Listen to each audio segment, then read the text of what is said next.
I'm over at the Dunnstown Cemetery. I have some history for you guys, and I'm going to try to get some of the history out for you.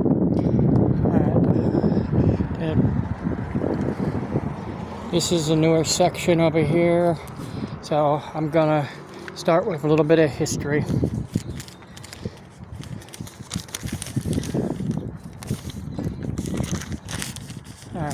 It's a little windy and it's a cool day and cloudy, and it's the 2:15 Friday, April 19th.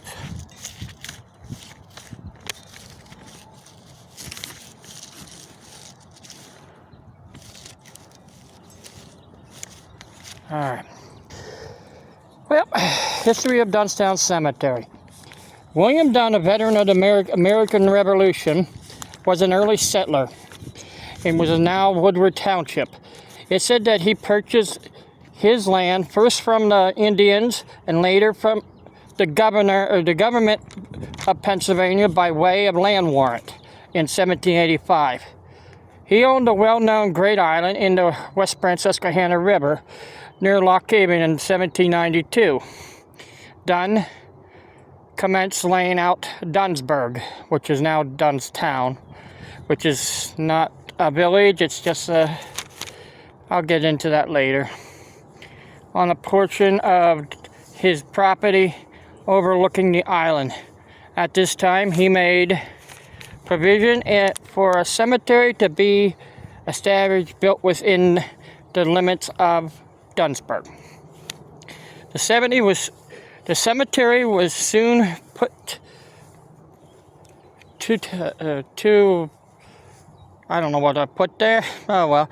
The first known grave is what of William Baird, another earliest settler that died on September 2nd, 1792 at age 79. This is probably eldest marked grave in Clinton County. Burials continued in the small burying. Burials continued in the small burying ground overlooking the Great Island, many of them with no markers whatsoever. Peter Grove, prominent Indian fighter, was buried in the cemetery after he drowned in 1802. He was canoeing across the Susquehanna, and it tipped, and with all that stuff on, he from all that skins and stuff that he had, he drowned, couldn't swim with it on.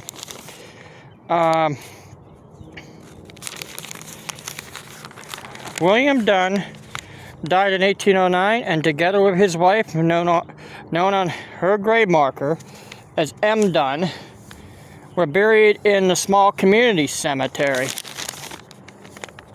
And next to the cemetery, a small log church had been built at a very early day, and here the Methodists met regularly for worship. In 1851,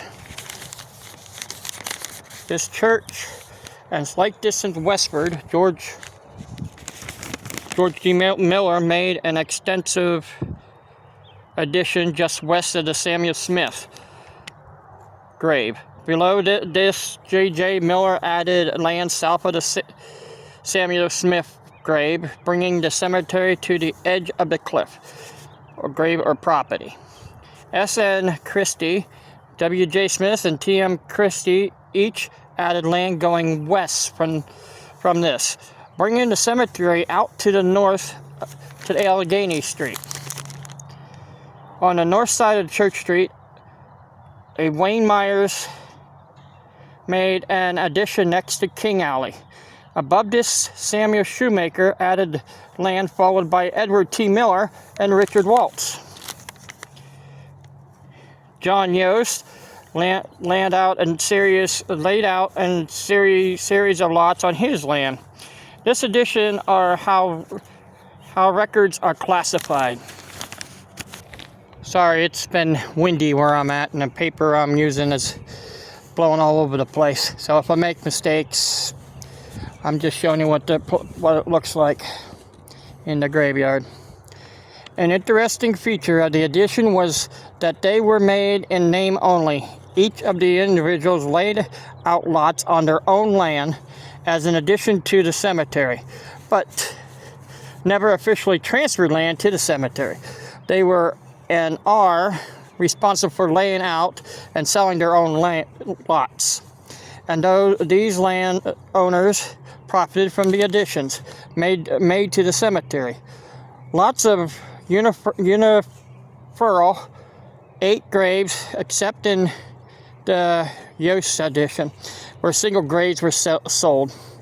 It's important to note that the original section of the cemetery to the east of the church has discernible lot records, although it appears that the family were usually buried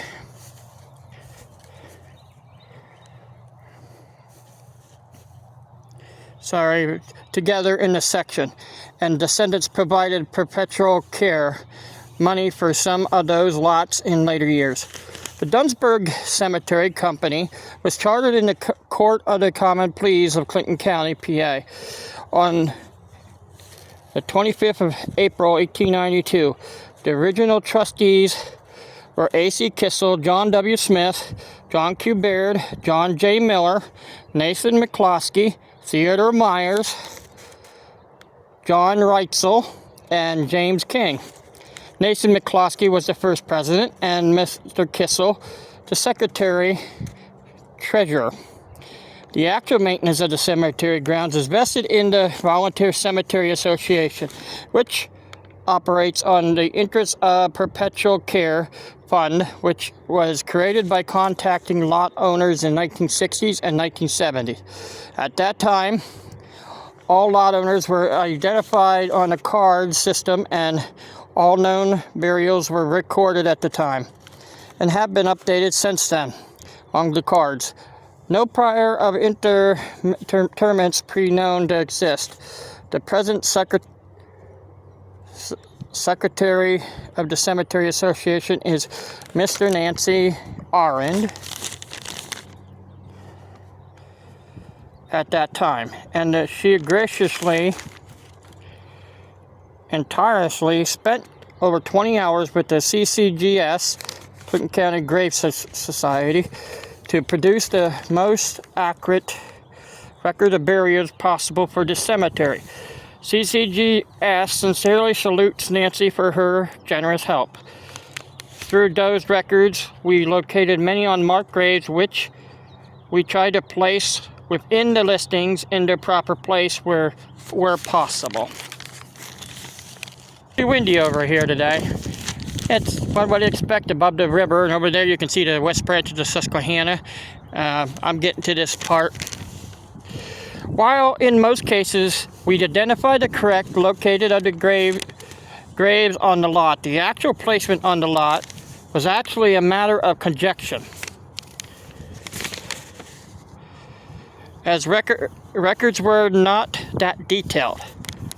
The reader should be aware that an unmarked grave may be located on another space in the 8th grave lots, 4 front and 4 in back. Half is denoted with east and west, half 4 graves side by side, half lots denotes with north and south, have 2 graves from and to and back. We have also compared our readers of the stones to readings of Mrs. Adela Spangler, done in 1920s, and partially reading done by the DAR in the 1950s. Vivian Welsh and John Johnston Baugh also made a reading of the cemetery about 15 years ago from the year 2005.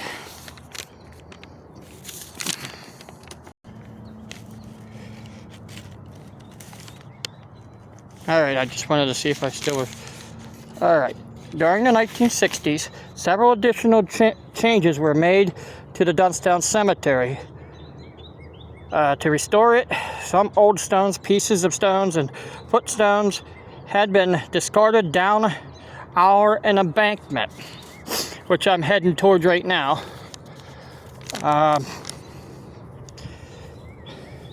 This is on the other side. There's a house down below here.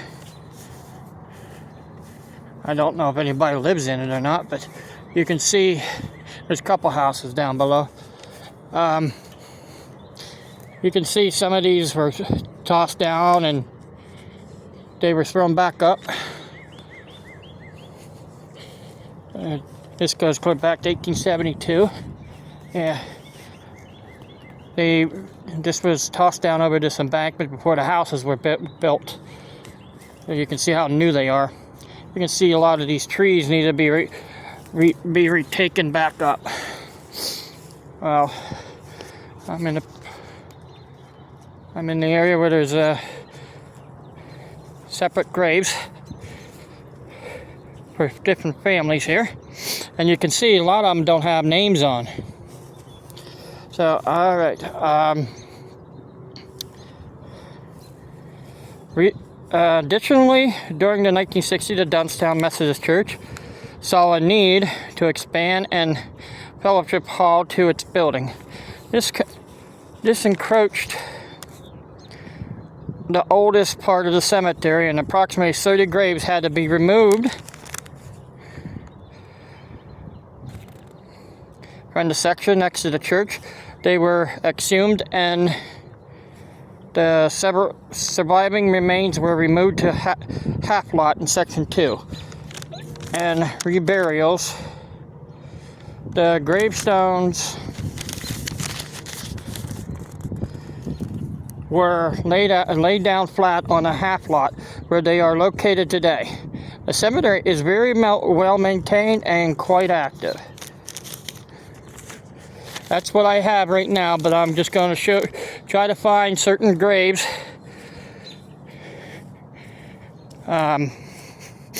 You can see they have the Johnson ball. That's one of my just read to you. Just Johnson ball. Yeah, that's one of them I just read. One of the, and you can see they had problems with graves collapsing and stuff. This hill collapsing with the graves along the side. And that's a lot of these graves were not intentionally to go down over the hill, but this is supposed to look over to the river, which you can see from where I'm standing. You can see the Great Island Bridge, which goes over from Lock Haven to the Casnea Township side to the other Casnea Township side. But well, they'll probably call it Lock Haven because right out there you have the Lock Haven graves. Not grave, but Lock Haven. What is that? The pavilion over there. Alright. If I can find, I would love to find the two of the ones like the Peter Grove, which said it was supposed to be near the cliff, and they said with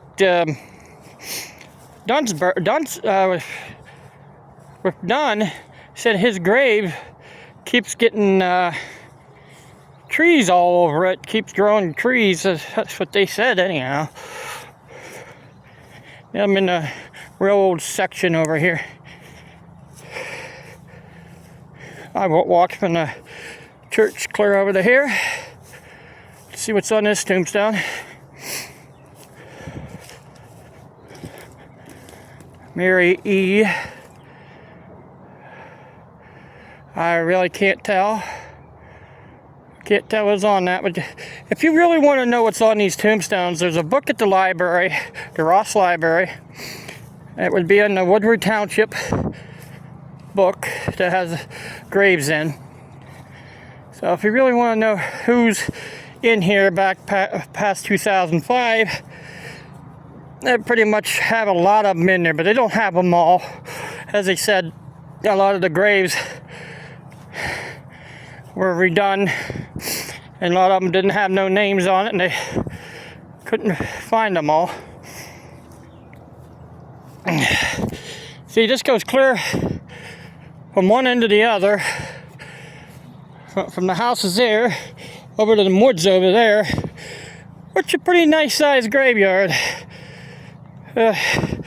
I'm leaned on Jacob Myers as one of the ones in the... Oh, so he has, he was a Freemason, huh? Jacob Myers was.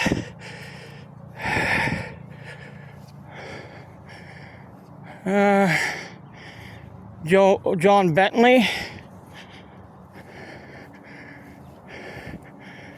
George Hestock.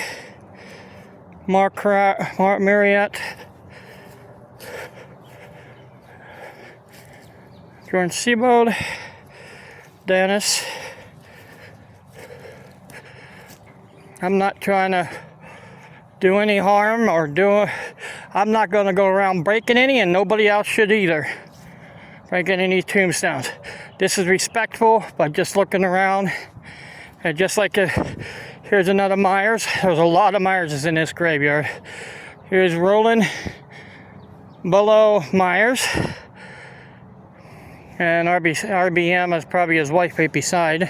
Nope, that's probably him. It says Roland Bullough right there, RBM. McCloskey, one of the ones that's in the one I just listed on the paper.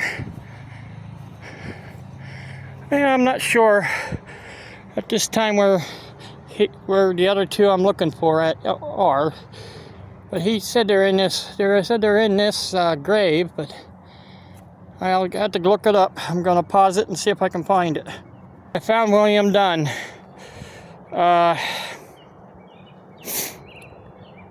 Born, enlisted, died. Yep, 18. There's James Dunn. And his wife should be right next to him, but right now, really can't tell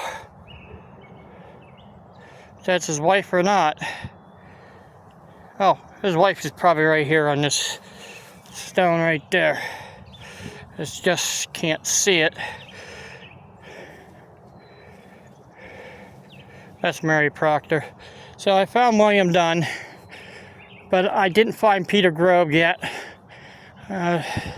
Said he was supposed to be in this section, but all right.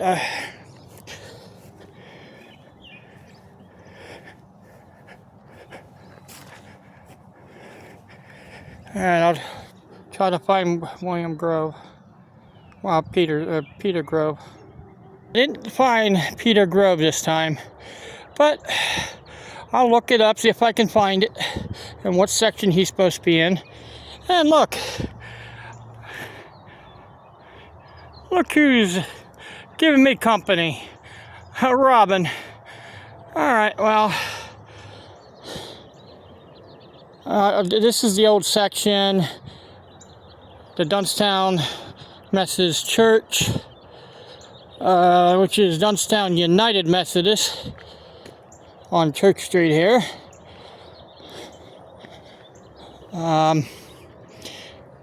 I'm gonna show you what this is, that section, and that's this section. That's the newer section, but hey, I'm not sure where he's located. He said this is the north section, the east section where William Dunn is, and the old section is back there, back that way. So, and that's the area where they added on. The church added on back in the 1850s. All right, I'll catch you later. You guys have a good day.